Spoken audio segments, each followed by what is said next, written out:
제가 예수님을 믿고 영접하고 그야말로 이제 믿음 생활을 시작했다라고 했을 과거에, 그때 저는 기도라고 하면은 그저 하나님께 떼쓰는 하나의 행동으로만 저는 알고 있었어요. 그때 청소년 시절에 예수님을 영접하고 아무리 모태신앙이고 또 장로님, 권사님 아들로 태어났지만 인격적으로 주님을 영접한 때는 중학교였는데, 그때 주님을 영접하고 난 이후에 얼마나 기쁘고 감사하고 정말 예수님께서 십자가에 돌아가셨다는 사실이 믿어지고, 누가 가르쳐 줘서도 안 믿어졌는데 그 집회 저녁에, 둘째 날 저녁에 성령께서 제 마음을 역사해 주신 거죠. 그러니까 누가 가르쳐 주고 누가 옆에서 말한 것도 아닌데 그냥 입에서 무엇이 나오냐면은 아멘, 아멘이 나온 거예요. 얼마나 감사하고 감격스럽고, 이전에 가졌던 모든 질문들이 그냥 아멘으로 믿습니다. 그리고 그때부터 제 입술에서 나오게 된 고백이 뭐냐면은 모든 것이 감사였어요. 그래서 감사합니다가 이제 그때부터 나온 거예요. 제가 예전에도 말씀드렸지만 이 감사합니다를 늘 달고 살다 보니까 신학교에서는 저를 추수감사주일 때 설교 예화로 사용하신 분들이 되게 많아요. 요즘도 가끔 쓰시는 분들이 있다고 만나면 그런 얘기를 듣습니다. 어찌되었든지 간에 제가 예수님을 믿고 영접하고 난 이후에 정말 구원의 감격을 가지고 살아가고 있는데, 그럼에도 불구하고 사실은 한순간에 제가 하나님을 다 알고 성경을 다 아는 게 아니잖아요.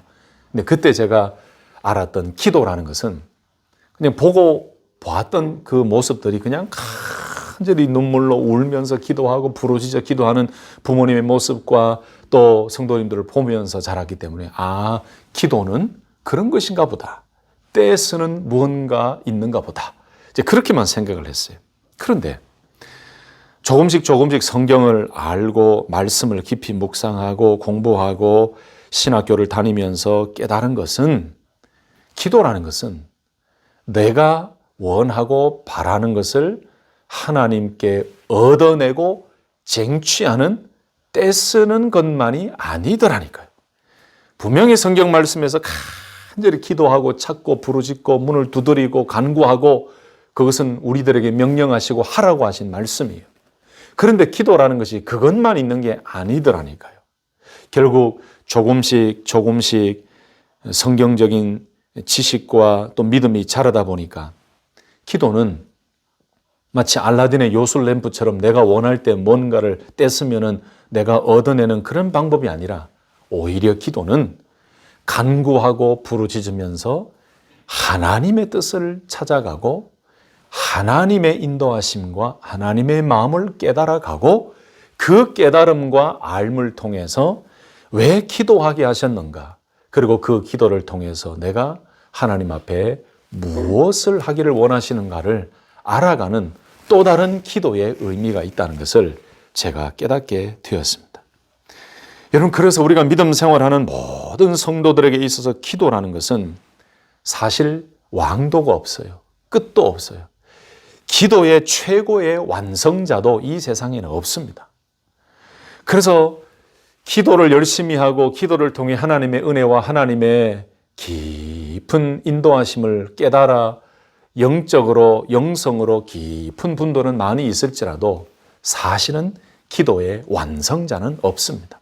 이 말은 저와 여러분들이 하나님께서 우리를 부르시는 그 순간까지 계속하여 기도는 해야 되는 일이고, 쉬지 말고 해야 되는 영적인 일이고, 그리고 기도를 통해 여전히 계속하여 하나님의 뜻을 알아가고 기도를 통해 우리를 향하신 하나님의 마음을 깨달아 가야 된다는 거예요.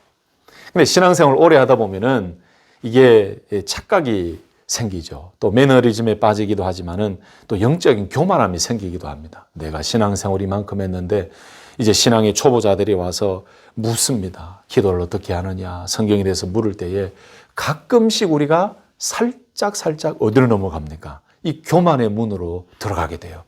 뭔가 내가 하는 기도는 다 완성이 된 것 같고, 내가 알고 있는 성경적인 지식은 완벽한 것 같고, 그래서 하나님의 말씀에 이렇게 말씀하고 있는데 저는 그렇게 붙들고 달려가는데 혹시 그렇게 같이 한번 해보시면 어떨까요?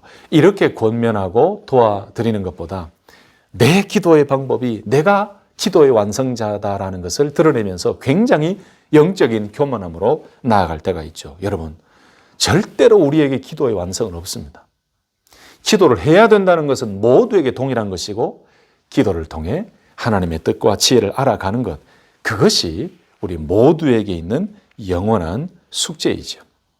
그래서 우리는 기도해야 하는 것도 알고 있습니다. 또 왜 기도해야 하는지도 알고 있습니다. 또 기도가 어떤 능력을 가지고 있는지, 기도는 하나님과 영적인 대화요, 영적인 호흡이라는 것도 잘 알고 있습니다. 기도해야 하나님의 뜻을 찾을 수 있고 하나님과 연결되어 생명의 능력을 공급받는 길이다라는 것도 알고 있습니다. 그런데 이런 여러 가지를 알고 있는데 중요한 것은 기도를 매일매일 삶에 실천하느냐. 누구로부터 기도를 배우고 더 성경적이고 올바른 기도를 하느냐가 우리에게는 더 중요하다는 것입니다. 여러분 이해가 되십니까? 해야 된다는 것은 명백한 사실이고 다 해야 돼요. 그런데 중요한 것은 우리가 어떻게 그 말씀을 받아들이고 매일매일의 삶 속에 올바로 기도하고 성경적으로 기도해야 되는가? 여러분, 올바로 기도하고 성경적인 기도로 믿음의 승리의 길을 걸어가기 위해서는 우리는 어디에서 기도를 배워야 됩니까? 바로 하나님의 말씀, 성경 말씀을 통해 기도를 배우고 예수님께서 하신 기도의 모습과 모본을 통해서 우리는 올바른 기도의 모습과 내용을 배울 수가 있습니다. 아까도 말씀드렸지만 어떤 사람에게 믿음의 위대한 영성가를 통해서 기도를 배울 수도 있습니다. 도전을 받을 수도 있습니다. 그러나 인간에게 배우는 기도는 한계가 있어요. 그렇지만 우리가 예수님을 통해서 배우고 하나님의 말씀을 통해서 배우는 기도는 정말로 성경적이고 하나님이 기뻐하시는 기도의 모습인 줄로 믿습니다. 그래서 결국 말씀을 통해 기도를 배워야 하고 예수님께서 기도하신 그 기도의 모습과 내용을 배우면서 우리는 건강한 기도의 내용과 기도의 삶을 살아가게 되는 것이죠. 근데 제가 참 개인적으로 가끔 여러 그런 얘기도 듣잖아요. 우리 성도님들 주변에 있는 분들 중에도 그런 분이 있다는 얘기도 들었는데 우리 성도님들은 그런 분이 한 분도 없어요. 성경적이고 정말로 믿음으로 오직 하나님의 말씀과 복음 중심으로 살아가시기 위해 애쓰시는 분인데 주변에 이 은사 부분에 있어서도 비성경적인 부분들이 얼마나 많은지 몰라요. 여러분, 은사는 가르치는 게 아닙니다. 은사는 배우고 반복해서 따라한다고 될 일이 아니에요. 그런데 많은 분들이 그 은사를 얻기 위하여 특별히 방언의 은사, 이런 뭔가 좀 커 보이고 뭔가 대단해 보이는 그런 은사를 얻기 위해서 은사를 따라하고 은사를 가르칩니다. 여러분 주변에 이 방언도 가르치는 사람이 있고 방언을 배우려고 하는 사람이 있는데 참 어처구니 없는 일이에요. 잘못 가르치고 잘못 배우는 것입니다. 누구에게서 배우느냐, 무엇을 배우느냐가 우리 믿음의 건강을 나타내는 척도가 되는 거예요. 기도도 마찬가지입니다. 사람들에게 우리는 기도를 배울 수도 있고 본받을 수도 있지만 가장 중요한 것은 말씀 속에서 특별히 우리 예수님께서 하신 그 기도의 모습을 따라가고 그 기도의 내용을 배우는 거예요. 오늘 말씀을 통해서 우리는 예수님께 기도를 배우게 됩니다. 오늘 예수님께 배우는 기도 그 첫 번째는 뭐냐면은 기도는 예수님의 일상이었다는 것입니다. 39절 말씀 보시면 예수께서 나가사 습관을 따라 감람산에 가심의 제자들도 따라갔더니 라고 말씀해요. 여러분 잘 아시죠? 여기 습관을 따라라는 말씀은 바로 에도스라는 단어예요. 규칙적으로 하는 행동을 에도스, 습관이라고 이야기합니다. 우리 예수님께서는 공생의 기간 동안 기도하는 것이 일상이었고 기도하기를 쉬지 않으셨어요. 특히 오늘 본문 말씀이 나와 있는 고난을 앞두시고 예루살렘에 머무시는 동안에는 하루 일과를 마치시고 감람산에 가서 기도하신 그것이 일상생활이었습니다. 그리고 마태복음과 마가복음에는 예수님께서 겟세마네 동산에서 기도하셨다라고 말씀하고 있어요. 다 같은 의미예요.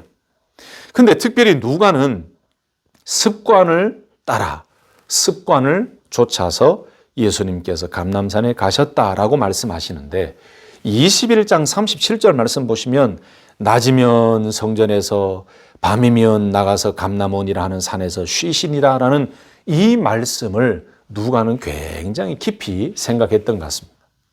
누가가 바라볼 때에 예수님께서는 낮에는 성전에서 기도하시고 늘 하나님의 말씀 율법을 가르치시고 또 낮에는 병자들을 치유하시면서 늘 기도로 살아가셨는데 또 밤이면 나가서 감람원이라는 산에서 쉬셨다. 여러분 쉬신 게 아니죠. 예수님께서는 습관을 쫓아 감람산에 가신 것은 바로 하나님과의 깊은 기도를 위해 가신 것입니다.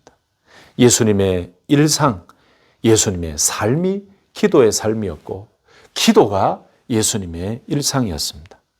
우리가 오늘 본문 말씀에서 첫 번째로 배우게 되는 것이 바로 그것이지요. 예수님의 삶은 기도의 삶이었다. 여러분 그렇습니다. 우리도 매일 매순간 기도가 일상이 되고 기도의 공간이나 기도의 시간을 가지고 살아갈 때 우리도 예수님께서 하나님과의 깊은 교제, 영적인 교제를 가지며 하나님과 함께 동행해 갔던 것처럼 저와 여러분들도 무시로 기도하고 또 우리가 기도할 장소가 있다면 그 기도의 장소를 늘 찾고 우리가 기도의 제목을 가지고 매일 매순간 기도하며 살아가는 그 모습이야말로 예수님의 기도의 모습을 닮아가는 예수님께 배우는 기도의 삶이라는 것을 기억하시고 늘 기도의 자리를 사랑하시고 매일 기도하며 무시로 기도하며 하나님을 찾는 예수님을 따라가는 기도의 용사들이 되시기를 예수님의 이름으로 축복합니다. 여러분 우리가 이 습관이라는 것이 굉장히 중요하잖아요. 저도 이전에 사역하던 교회마다 또 지금도 사역을 하고 있습니다만 그 교회마다 사역할 때마다 제가 기도하던 자리들이 다 있었어요. 그래서 새벽마다 그 자리에서 기도하고 말씀이 다 끝나고 개인 기도할 때는 그 바닥에 무릎을 꿇고 의자 위에 손을 받쳐서 기도하고 그러면서 하나님의 응답과 은혜와 지혜를 얼마나 많이 체험했는지 몰라요. 우리 부모님들, 우리 부모 세대들 보면은 늘 기도하시던 본인들의 자리가 있죠. 새벽마다 또는 낮에 시간 되실 때마다 또 성전을 사모하고 사랑하는 마음으로 시간 될 때마다 성전을 찾아서 본인이 기도하는 그 자리가 있습니다. 그 기도의 자리를 사모하고 그 자리를 또 굉장히 즐겨하셨죠. 여러분 예수님께 우리가 배우는 기도의 모습이 뭐라고요? 기도의 일상이었고 매일 순간순간마다 기도하는 삶이었다는 것입니다. 두 번째로 우리가 예수님께 배우는 기도가 있는데 죽음의 고통을 앞두고도 쉬지 않고 기도하신 고통과 고난의 순간에도 기도하신 예수님의 모습을 배우게 됩니다. 42절 상반절 말씀 보시면 이러시되 아버지여 만일 아버지의 뜻이거든 이 잔을 내게서 옮기시옵소서라고 했어요. 여러분 오늘 말씀의 배경 너무나 잘 아시죠? 이제 곧 조금만 있으면 예수님께서 십자가를 지시고 고난을 당하셔야 되는 순간이 이제 곧 다가옵니다. 얼마나 죽음의 고통이 크겠습니까? 얼마나 힘들겠습니까? 우리 몸에 상처가 나고 조금 피를 흘리고 다치기만 해도 그 고통이 얼마나 큰데 우리 예수님께서는 그 고통이 아니고 십자가에서 죽으시는 죽음의 고통을 앞두고 있는 너무나 힘든 상황이에요. 보통 사람들은 기도를 열심히 하고 예배를 열심히 드리다가 고난과 고통과 환난이 오면요. 다 그런 건 아니지만 대부분의 사람들이 흔들리지요. 신앙생활 잘 하다가도 고통이 몰려오고 환난이 몰려오고 갑자기 휘몰아치는 그 풍랑과 파도가 엄습해 올 때에 그렇게 열심히 기도하고 그렇게 예배를 잘 드리던 분이 기도의 자리를 멀리하고 예배의 자리를 멀리하고 시험에 빠지고 연약해지는 모습을 우리는 가끔 보게 됩니다. 그런데 그런 고통과 고난의 순간에도 기도의 자리를 놓지 아니하고 기도의 시간을 놓지 아니하고 예배의 자리를 놓지 아니하고 붙드는 그 사람이야말로 정말로 용기 있고 믿음 있는 사람이죠. 우리 예수님께 배우는 기도가 바로 그것입니다. 너무나 힘들고 너무나 고통스러운 죽음을 앞에 두고도 예수님께서는 습관을 따라서 쉬지 아니하시고 늘 기도하시는 그 자리로 가셨어요. 바로 여기가, 바로 이것이, 바로 이 모습이 우리가 예수님께 배우는 기도의 모습인 것 같습니다. 성도 여러분, 우리가 신앙생활을 하다 보면 어려움과 고통이 몰려올 때도 있지요. 힘들고 참 이해가 되지 아니하고 육신적으로도 고통이 되지만은 심적으로, 마음적으로도, 영적으로도 너무너무 힘들고 고통스러운 그런 때가 몰려올 때가 있습니다. 여러분, 그럴 때일수록 우리가 예수님께 배우는 모습이 뭐라고요? 놓지 아니하고 여전히 기도의 자리로 나아가는 것.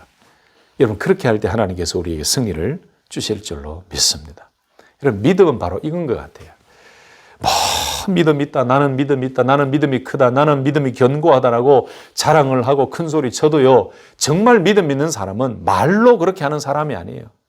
흔들리지 아니하고 중심을 딱 잡고 다른 사람 보기에는 야, 저건 정말 살 수 없는 환경이고 어떻게 저렇게 견딜 수가 있을까?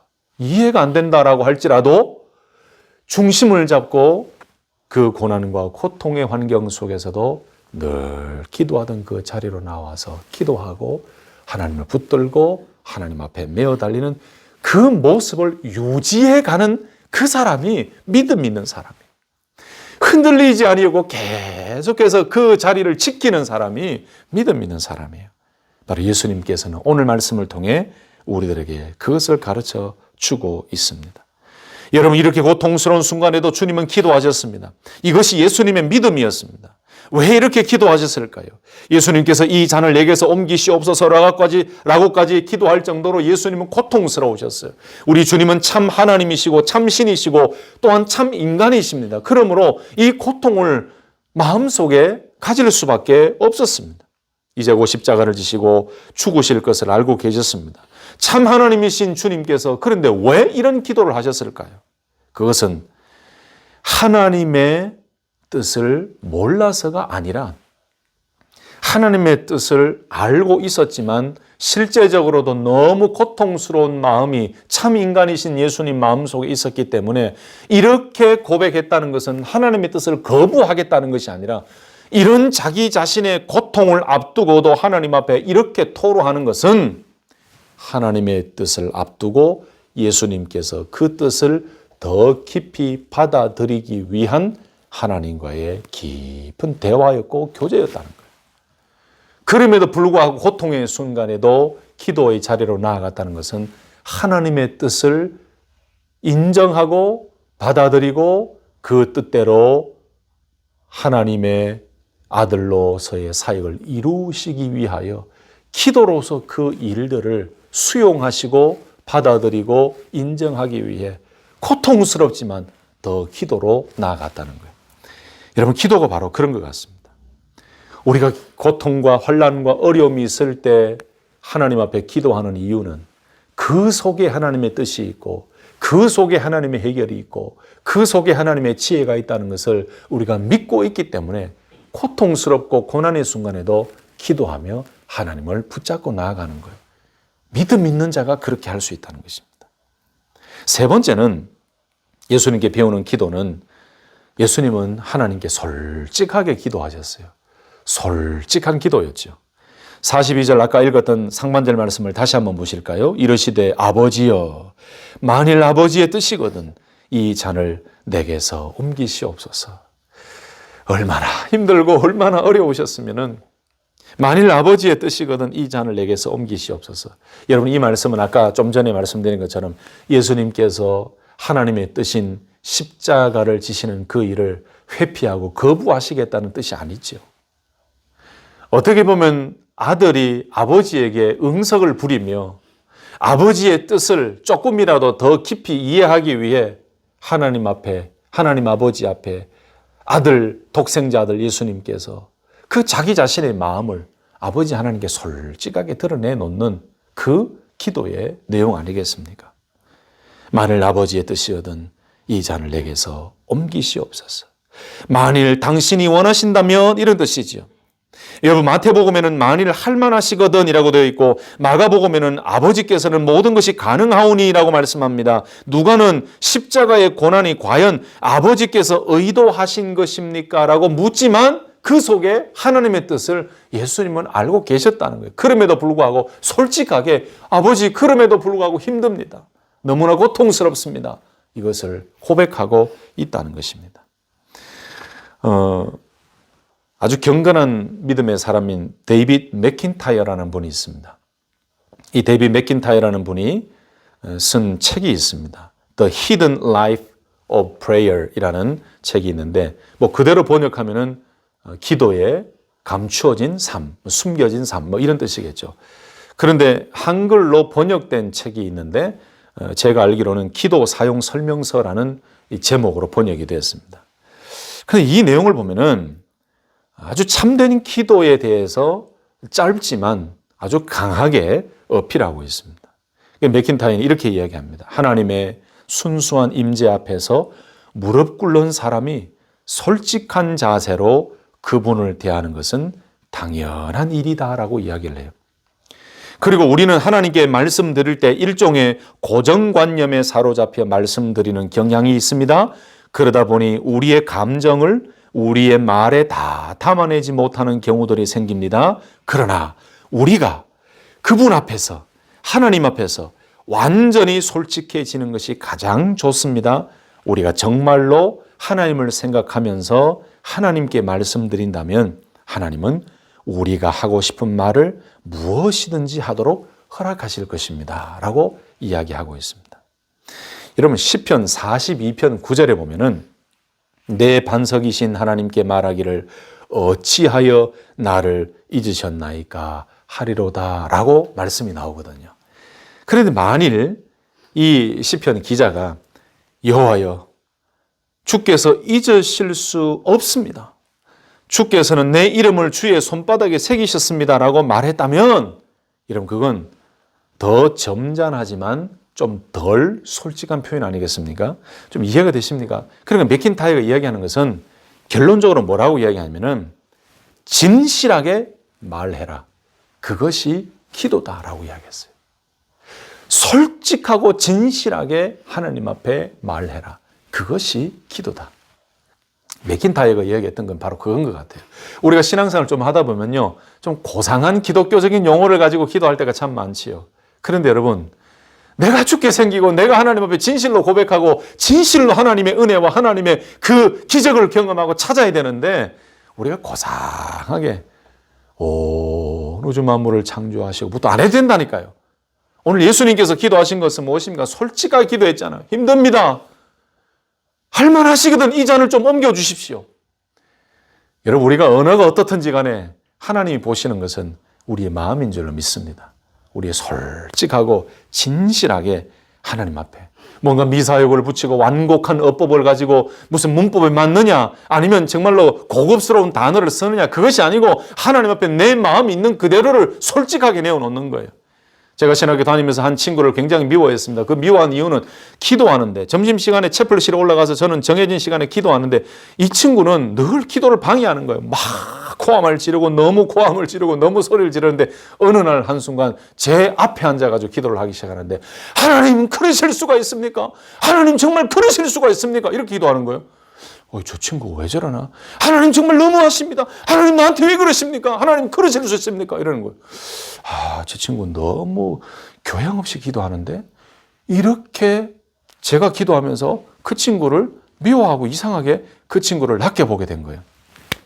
근데 수일이 지나고 그 친구가 왜 그렇게 기도했는지를 듣고 나니까 제가 얼마나 회개가 되는지. 저는 그 친구 뒤에 앉아가지고 제가 먼저 기도의 자리를 왔지만은 기도하면서 아버지 주여 이렇게 기도하고 있는데, 이 친구는 그렇게 기도하니까 그 순간에는 야, 정말 교양 없이 기도하네 했는데 그게 아니었어요.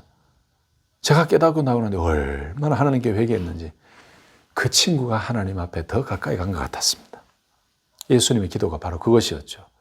예수님은 참 하나님이시고 신이시고 많은 사람들이 볼 때 우러러보고 정말 위대한 분이셨습니다. 그러나 하나님 아버지 앞에서는 아들이셨어요. 십자가 고난을 감당하셔야 되는 그 순간에 그냥 솔직하게 힘듭니다. 할만하시거든. 아버지의 뜻이거든. 이 잔을 좀 옮겨주시면 안 되겠습니까? 응석 부리고 정말 있는 그 마음 그대로를 다 드러내놓으며 솔직하게 기도하는 그 모습. 사랑하는 성도 여러분, 하나님은 솔직하고 진실한 기도를 더 기뻐하시는 줄로 믿습니다. 마음에도 없는 중언부언하는 기도보다 하나님 앞에 솔직하게 드러내놓고 힘들면 하나님 힘듭니다. 기쁘면 하나님 정말 기쁩니다. 하나님 정말 기도할 힘도 나지 않습니다. 하나님 아무것도 하기 싫습니다. 하나님 아무것도 하기 싫고 아무것도 할 힘도 없습니다. 하나님 어떻게 할까요? 너무 힘이 없습니다. 여러분 이렇게 기도하시는 것이 더 솔직하고 올바른 기도 아니겠습니까? 예수님도 그렇게 기도하셨어요. 또 한 가지 예수님께 배우는 기도는 간절한 간구의 기도였습니다. 44절 말씀 보시면 힘쓰고 애서 더욱 간절히 기도하시니 땀이 땅에 떨어지는 핏방울 같더라 라고 말씀했습니다. 여러분 힘쓰고 애써 더욱 간절히 기도하셨다. 여러분 이것은 정말로 예수님께서 하나님 앞에 엎드려서 있는 모든 힘을 다해서 정말 영적 싸움과 영적 전투와 같은 그 마음을 가지고 하나님 앞에 집중하여 온 힘과 온 마음과 온 뜻을 다하여 기도에 전투력을 쏟아 부었다라고 할 정도로 우리 예수님은 오직 하나님께 기도하는 일에 온 힘을 기울이셨어요. 여러분 이렇게 기도할 때 하나님의 놀라운 능력을 더 깊이 경험하게 됩니다. 이렇게 힘쓰고 애써 더욱 간절히 기도하며 기도에 집중하고 간절하게 하나님 앞에 엎드릴 때에 여러분 이런 기도가 예수님이 흘리시는 그 땀이 땅에 떨어지는데 핏방울같이 될 정도로 얼마나 온 힘을 다해 간절히 기도했는지 바로 여기서 배우는 예수님의 기도의 모습, 예수님께 배우는 기도는 집중하고 다른 어떤 것을 듣고 썩는 것이 아니라 그 기도와 그 기도의 제목에 온 힘과 온 노력과 온 간절함을 다하여 간절히 기도하는 것.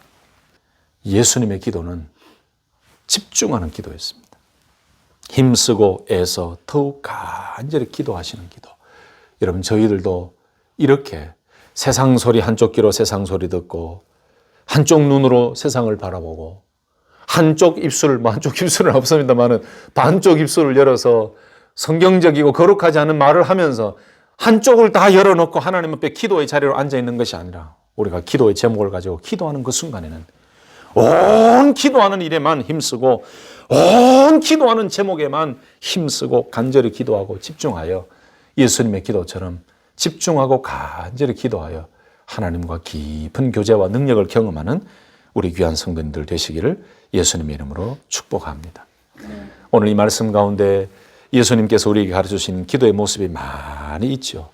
그 말씀을 오늘 정리하면서 예수님께서는 시험에 들지 않게 기도하셨고 제자들에게도 시험에 들지 않게 일어나 기도하라라고 하셨어요. 예수님도 십자가를 지시는 일 앞에 놓고 마음이 왔다 갔다 하고 힘들어하는 그것이 어떻게 보면은 유혹이요 시험이라고 생각했습니다. 그래서 제자들에게 시험에 들지 않게 기도하라. 여러분 이제 조금만 있으면은 예수님은 십자가에서 죽으시고 제자들을 떠날 것입니다. 그런데 그때에는 우리 제자들은 더 믿음이 견고하게 준비가 돼 있어야 되는데 예수님이 떠난 이후에 이 제자들에게는 유혹이 밀려올 것입니다. 아니나 다를까 예수님이 돌아가신 이후에 제자들을 찾아온 사람들 너도 저 예수와 함께 있었다라고 할 때 제자들이 다 부인하고 예수님과 함께 있지 않았다고 거짓말을 하고 정말로 예수님을 따라다녔던 제자의 모습이었는가라고 의문이 생길 정도로 이 제자들의 믿음은 형편이 없었어요.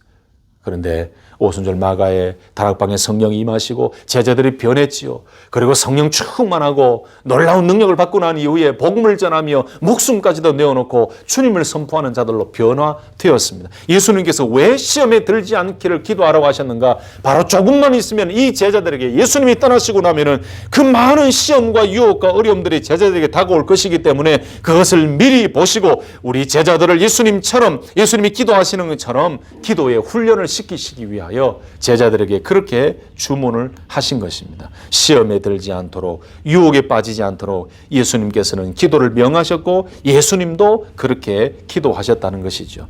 말씀을 마치겠습니다. 여러분, 우리는 쉼 없이 기도해야 되고, 기도해야 살 수 있고, 기도해야 하나님과 깊은 영적 교제를 통해 하나님의 지혜와 하나님의 뜻을 발견할 수 있고, 이 약하고 험한 세상에서 참된 믿음의 용사로 승리하게 되려면 우리는 기도해야 된다는 것을 잘 알고 있습니다. 그런데 누구를 통해 기도를 배우는가, 누구의 기도를 배우는가가 중요하지요. 오늘 예수님께서 우리에게 가르쳐 주신 그 기도의 모습, 첫 번째는 무엇이었다고요? 예수님의 기도는 일상이었다. 예수님의 기도는 삶이었다. 두 번째는 무엇이었습니까? 죽음의 고통을 앞두고도 쉬지 않고 기도하신 기도의 모습을 우리에게 가르쳐 주셨고, 세 번째는 솔직하게 기도하신 주님의 기도. 네 번째는 무엇이었습니까? 바로 하나님 앞에 간절히 간구하는 그 기도였습니다. 힘써 애써 더욱 간절히 기도하신 그 기도의 모습. 여러분, 말씀을 마치면서 결국 예수님의 기도는 무엇으로 끝이 났습니까? 바로 이것이 예수님께 배우는 기도의 마지막입니다. 예수님께서 이런 여러 가지 기도를 하셨지만 결국은 하나님 아버지의 원대로, 하나님의 뜻대로 되기를 간절히 간구하는 하나님 중심의 기도를 올려드렸다는 것입니다. 여러분, 이해가 되십니까? 모든 기도 가운데 가장 중요한 기도는 예수님께서는 결국 아버지의 뜻대로, 아버지의 원대로 이루어지기를 원하는 하나님 중심의 기도였어요. 42절 중하반절에 보시면 그러나 내 원대로 마시옵고 아버지의 원대로 되기를 원하나이다 하시니, 여러분, 기도는 바로 이것입니다. 아까 제가 설교 서두에 말씀드렸죠. 기도는 뭔가 떼쓰는 것으로 착각했고, 알라딘의 요술 램프처럼 내가 뭔가 원하고 바랄 때에 하는 하나의 수단인 걸로 생각했지만 기도는 그것이 아니라니까요. 오늘 예수님께 배우는 기도의 가장 중요한 것은 결국 기도는 하나님의 뜻을 찾고 하나님의 뜻을 발견하고, 내가 그것이 고통스러운 기도 제목이든지 힘든 순간이든지 상관없이 기도라는 것은 하나님의 뜻을 발견해서 그 뜻대로 이루어지기를 원하고 하나님의 뜻과 지혜를 찾아서 그 뜻을 내 마음 가운데 더 깊이 새기고 수용하고 하나님의 뜻을 받아들이기 위한 하나의 영적인 과정인 거죠. 예수님의 기도도 그런 기도였습니다. 아무리 만일 아버지의 뜻이거든 이 잔을 내게서 옮기시옵소서라고 솔직하게 힘든 것을 토로하셨지만, 그러나 내 원대로 마시옵고 아버지의 원대로 되기를 원하나이다. 하나님 아버지의 뜻대로 되기를 원하나이다라는 이 기도를 통해서 예수님은 계속해서 조금씩 더 하나님의 뜻을 깊이 수용하고 이해하고 받아들이고 그렇게 기도로 나아가셨던 겁니다. 기도는 바로 그것입니다. 하나님 아버지의 뜻을 찾아가는 과정이에요. 그 뜻을 찾고 난 이후에 그 뜻을 이루어드리는 삶을 살기 위해 하나님의 뜻을 발견하는 과정이 바로 기도의 과정인 것입니다. 사랑하는 성도 여러분, 저와 여러분들에게 많은 기도 제목이 있지요. 그 기도 제목을 통해 결국은 하나님 아버지의 뜻을 찾고 아버지께서 원하시는 대로 우리가 움직이고 아버지의 뜻대로 순종하며 달려가는 기도의 응답의 용사들로 힘차게 승리하는 우리 모든 성도님들 되시기를 예수님의 이름으로 축복합니다.